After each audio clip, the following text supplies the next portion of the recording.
18º domingo do tempo comum, que no seu ciclo proclama um dos relatos. O primeiro relato da multiplicação dos pães está em Mateus 14, 13, 21. Naquele tempo, ao saber da morte de João Batista, Jesus retirou-se dali de barco, sozinho, para um lugar deserto. Quando a multidão soube disso, seguiu-o por terra desde as povoações. Ao desembarcar, Jesus viu uma grande multidão. Encheu-se de compaixão por ela e curou os doentes. Como se fez tarde, os discípulos aproximaram-se para lhe dizer: "Este lugar é deserto e já é muito tarde. Despede a multidão para que vá às aldeias comprar comida." Jesus respondeu-lhes: "Não é preciso que vão, dai-lhes vós de comer." Eles responderam-lhe: "Aqui não temos senão 5 pães e 2 peixes." Disse-lhes: "Trazei-mos aqui." Mandou que a multidão se recostasse na erva, e, tomando os 5 pães e os 2 peixes, levantando os olhos ao céu, pronunciou a bênção. Partiu os pães e deu-os aos discípulos. Os discípulos distribuíram-nos pela multidão. Todos comeram e ficaram saciados, e recolheram 12 cestos cheios de sobras. Comeram cerca de 5.000 homens, sem contar mulheres e crianças. Este é um texto em que não só se manifesta o poder divino de Jesus Cristo, como também é um anúncio da Eucaristia e da missão apostólica da Igreja. Vamos aproximar-nos deste texto nesta ocasião, prestando atenção a múltiplos pormenores que não passaram despercebidos aos padres da Igreja. É verdadeiramente maravilhoso verificar a capacidade que tiveram os padres da Igreja. Nesses primeiros séculos, aqueles homens santos que receberam a fé apostólica, viveram santamente e guardaram-na. É maravilhoso ver a capacidade que tinham para descobrir nos textos sagrados tantas alegorias e metáforas sobre as realidades sobrenaturais. Vou escolher 4 pormenores que não passaram despercebidos aos padres da Igreja. O primeiro é o da fome espiritual. É Orígenes, que é do século III. É Orígenes quem repara no pormenor de que a multidão permanece o dia inteiro a escutar Jesus. Todo o dia a escutá-lo, nós, por acaso, costumamos queixar-nos se o sermão é um pouco longo. Estiveram todo o dia a escutar Jesus e só no final do dia sentiram fome.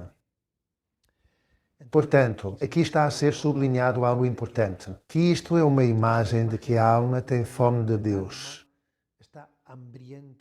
É um exemplo de como devemos dar prioridade à fome de Deus, alimentando-nos da palavra de Deus. Alguns procuravam Jesus, de facto, por interesse, pelo pão, pelas curas, mas outros não, tinham verdadeira fome, fome da palavra. Portanto, primeiro ponto a destacar, a fome espiritual. Em segundo lugar, ver como Jesus educa os apóstolos, educa-os para o ministério. São João Crisóstomo, que é dos séculos IV e V, aliás, de quem o Papa Leão disse, na sua visita à Espanha, que era um dos seus santos favoritos. São João Crisóstomo fixa-se no seguinte pormenor: Jesus diz-lhes: "Dai-lhes vós de comer." Bem, por que Jesus não multiplica diretamente os pães? Porque quer fazer os apóstolos participar. Porque os está a educar, está a educá-los.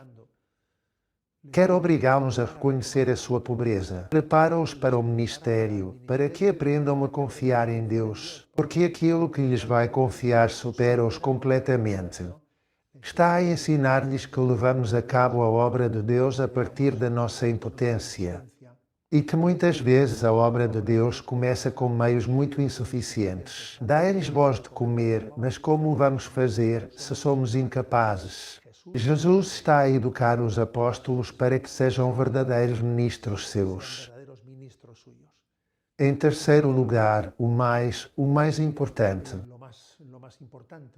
da multiplicação dos pães para a Eucaristia, Essa multiplicação dos pães é uma imagem da Eucaristia. São Jerônimo, no século V, sublinha e diz: "Reparai nos gestos de Jesus quando vai multiplicar os pães." Diz: "Tomou os pães, levantou os olhos ao céu, abençoou-os, partiu-os e entregou-os." Diz São Jerônimo, são exatamente os gestos que Jesus fez na última ceia. É exatamente o que também fez a Emaús, é a liturgia eucarística, é a liturgia eucarística. Por isso afirma São Jerônimo e todos os padres da Igreja, que este milagre antecipa sacramentalmente a Eucaristia, o pão da vida eterna. E em quarto lugar, anuncia-se neste episódio a missão universal da Igreja. Reparai, talvez isto nos custe mais a nós ver, mas os padres da Igreja viram-no com muita clareza. Por exemplo, São Hilário de Poitiers, que era do século IV, vê indícios desta missão universal da Igreja em pormenores que a nós nos passariam despercebidos. Por exemplo, os 5 pães e os 2 peixes de que Jesus se serviu para realizar a multiplicação dos pães. Ele diz que significam os 5 pães e os 2 peixes.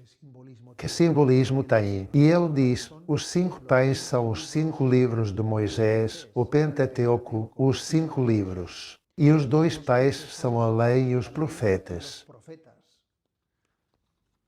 Isto é, para realizar o milagre, Jesus serviu-se primeiro daquilo que era o Antigo Testamento, os 5 pães e os 2 peixes, os 5 livros do Pentateuco e a lei e os profetas, para sublinhar que esse alimento que o povo de Deus teve no Antigo Testamento ficou aquém. E agora precisa de ser multiplicado por Cristo. A aliança do Sinai e os anúncios proféticos precisam da sua consumação em Cristo, que os torna fecundos para o mundo inteiro. E por isso recolhem 12 cestos com as sobras dos pães, que são, sem dúvida alguma, uma imagem da abundância do Evangelho confiada aos 12 apóstolos. A Igreja é administradora dos bens da graça. A Igreja não é a fonte da graça, é a administradora dos bens da graça. Por isso, esses 12 cestos são os 12 apóstolos que recebem o pão, para continuarem a distribuí-lo por todo o mundo. Em resumo, o homem procura Deus, tem fome de Deus. Cristo prepara os seus apóstolos para responder a essa necessidade, a essa fome de Deus. Em terceiro lugar, Cristo entrega-se como o pão da vida para alimentar o mundo. E em quarto lugar, a Igreja distribui esse pão por todo o mundo. Como leram os padres da Igreja este Evangelho? Pois de uma forma muito clara, Cristo. Eles chegam à conclusão, lendo este Evangelho à luz da fé, iluminados pelo Espírito Santo, chegam à conclusão de que Cristo responde à fome do mundo, formando ministros que distribuam o pão da vida até aos confins do mundo.